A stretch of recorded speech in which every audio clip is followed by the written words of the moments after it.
الفاظ۔ ہر خیال اپنے مخصوص پیرہن میں آتا ہے، یہ پیرہن الفاظ سے بنتا ہے۔ خیال نازل فرمانے والے الفاظ نازل فرماتے ہیں۔ الفاظ ہی کے دم سے انسان کو جانوروں سے زیادہ ممتاز بنایا گیا۔ انسان اشرف المخلوقات ہے اس لیے کہ وہ ناطق ہے۔ انسان کو بیان کی دولت سے نوازا گیا، اور بیان الفاظ کی ترتیب کا نام ہے۔ حسن ترتیب الفاظ کی اپنی صفت ہے۔ انداز بیاں بے شک انسان کا ہی ہے، لیکن یہ خوبی دراصل الفاظ کی ساخت میں پنہاں ہوتی ہے۔ موضوع الفاظ کا انتخاب ہی انسان کو صاحب طرز بناتا ہے۔ سنگ تراش کا فن یہ ہے کہ وہ پتھر میں چھپے ہوئے نقش کو اجاگر کرتا ہے۔ یہ کام بڑا کام ہے، ہر آدمی کے بس کا نہیں۔ اسی طرح الفاظ سے مضمون اور مضامین سے الفاظ کے رستوں کا علم ہی انسان کو مصنف بناتا ہے۔ الفاظ کے بغیر حسن خیال بس جلوہ ہے، صرف جلوہ، ایک گونگے کے خوبصورت خواب کی طرح۔ اور خیال بغیر الفاظ صرف ایک ڈکشنری ہیں، ایک ڈھیر ہے ایسی اینٹوں کا جنہیں کوئی عمارت بننا نصیب نہیں ہوا۔ دنیا میں اصل قوت الفاظ کی ہے۔ اس کائنات کی ابتدا ایک لفظ سے ہوئی، ایک مکمل لفظ، ایک امر۔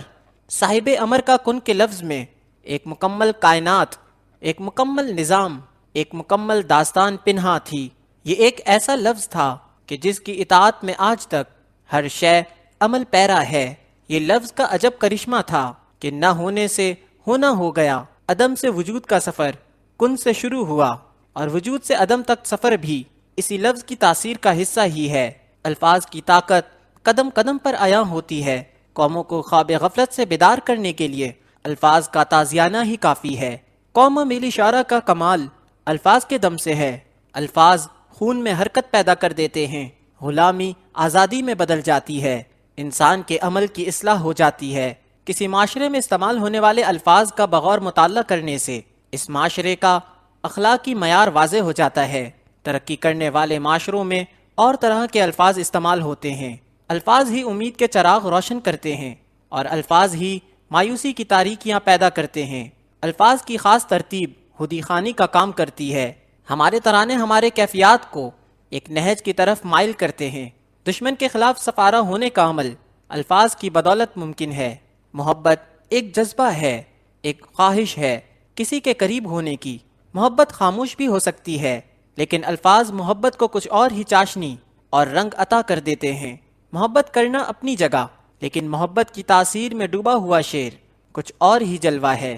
محبت اتنی قابل محبت نہیں ہوتی جتنا اسے الفاظ بنا دیتے ہیں۔ ہمارے رشتے، ہماری چاہتیں، ہماری نفرتیں اس لیے دیر پا ہیں کہ ہم انہیں الفاظ میں ریکارڈ کر دیتے ہیں۔ کسی کو دوست کہہ دینے کے بعد ہم اس کی جفائے وفا نما کو برداشت کرتے ہیں۔ وہ دوستی کا جذبہ کئی دفعہ اندر سے زخمی ہوتا ہے، لیکن ہم جذبوں کے سرد ہونے کے باوجود لفظ دوستی کو نبھاتے ہیں۔ الفاظ ہمارے تعلقات کو استقامت بخشتے ہیں۔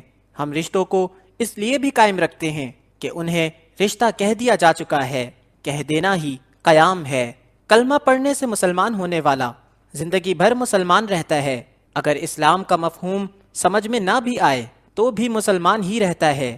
کلمہ پڑھ لینے سے ہی مہر ثبات لگ جاتی ہے۔ الفاظ سے ہی قرآن ہے، خدا کے مقدس الفاظ، بندوں کے نام۔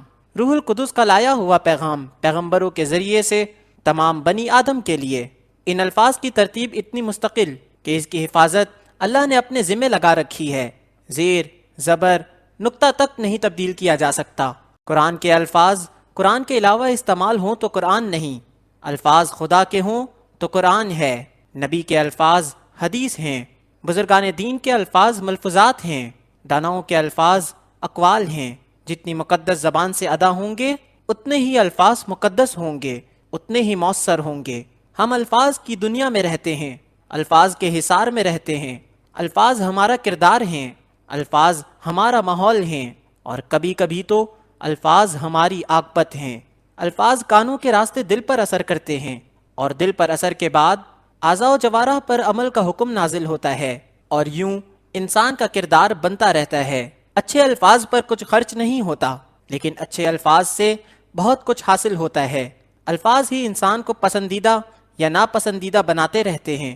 الفاظ خوشبو کی طرح ماحول کو معطر کرتے ہیں۔ ہر سماج اور ہر گروہ کے الفاظ الگ الگ ترتیب رکھتے ہیں۔ آپ کسی کے الفاظ یا گفتگو سن کر یہ بتا سکتے ہیں کہ وہ کس پیشے سے تعلق رکھتے ہیں۔ بازار میں بیٹھنے والے بازاری زبان استعمال کرتے ہیں، دارالعلوم کے لوگ اور ہی زبان استعمال کرتے ہیں، علماء کی زبان اور ہے، حکماء کی زبان اور ہے، اسی طرح جوہلا کی زبان اور ہے، فلمی ماحول کے الفاظ اور ہیں، ڈرامے کے اور، نثر کے اور شعر کے اور۔ شعر کی دنیا میں الفاظ کی ایک بندش بس معنی کے پرت کھولتی چلی جاتی ہے، سامعین پر ایک کیفیت طاری کر دینا شعر کا اعجاز ہے۔ دل سے نکلی ہوئی بات دلوں میں ایسے داخل ہوتی ہے کہ سامع کہہ اٹھتا ہے کہ میں نے یہ جانا کہ گویا یہ بھی میرے دل میں ہے۔ بولنے والے کا سوز الفاظ میں سوز پیدا کر دیتا ہے، درد سے گایا ہوا کلام محفل میں عجب سما پیدا کر دیتا ہے، الفاظ کے معنی پیچھے رہ جاتے ہیں، گانے والے کا سوز قلوب کو زندہ کر دیتا ہے۔ ایک دفعہ عظیم پریم راگی نے اپنی ایک نجی محفل میں ایک واقعہ بیان کیا، کہنے لگے کہ ایک رات ایک محفل میں انہوں نے بہت گایا، دیر تک محفل بپا رہی، سامعین محظوظ ہوئے، بہت ہن برسا لیکن رنگ نہ برسا، بس اندر ہی اندر وہ کچھ پریشان ہوئے، رات گہری ہو چکی تھی۔ انہوں نے اپنے گرو کو یاد کیا، دل کا چراغ روشن کر کے کچھ الفاظ اپنے پاس سے مرتب کر کے الاپنا شروع کیا۔ الفاظ تھے: سیاں سے سیاں ملا جا رہے بالم، بالم سے بالم ملا جا رہے سیاں۔ بس کیا تھا، دل کے چراغ نے دلوں کے چراغ روشن کر دیے، محفل میں کیفیت کا عجب عالم پیدا ہو گیا، بے خودی، محبت اور سرشاری کا عالم تھا۔ گانے والے کا درد بیدار ہوا کہ سب کا درد بیدار ہو گیا۔ غرض یہ کہ الفاظ میں جادو بھرنے والی شے ادا کرنے والے کا جذبہ ہے، بولنے والے کا لہجہ بھی الفاظ کے حسن کو متاثر کرتا رہتا ہے۔ میٹھے بول کو کرخت لہجہ مل جائے تو بول میٹھا نہیں رہتا۔ مولانا روم نے ایک کہانی بیان فرمائی ہے۔ ایک دفعہ صحرا میں دو قافلے قریب قریب آ کر ٹھہرے، ایک قافلہ مسلمانوں کا تھا، دوسرا یہودیوں کا۔ صبح کے وقت مسلمانوں نے فجر کی اذان کہی، نماز ادا کی، اتنے میں یہودیوں کے کیمپ کی طرف سے ایک آدمی ایک تھال میں کچھ تحفے تحائف لے کر مسلمانوں کے کیمپ میں داخل ہوا اور امیر قافلہ سے ملاقات کی تمنا کی۔ ملاقات ہوئی تو آنے والے نے کہا، یہ حقیر سا تحفہ ہمارے سالار قافلہ نے آپ کی خدمت میں پیش کیا ہے۔ مسلمان امیر نے کہا، آخر کس لیے؟ آنے والا بولا، جناب آج ہمارے سردار کا ایک دیرینہ مسئلہ حل ہو گیا، آپ لوگوں کی بدولت۔ ہمارے امیر کی ایک بیٹی اسلام قبول کر چکی تھی اور وہ کسی قیمت پر اسلام کو ترک نہ کرتی تھی۔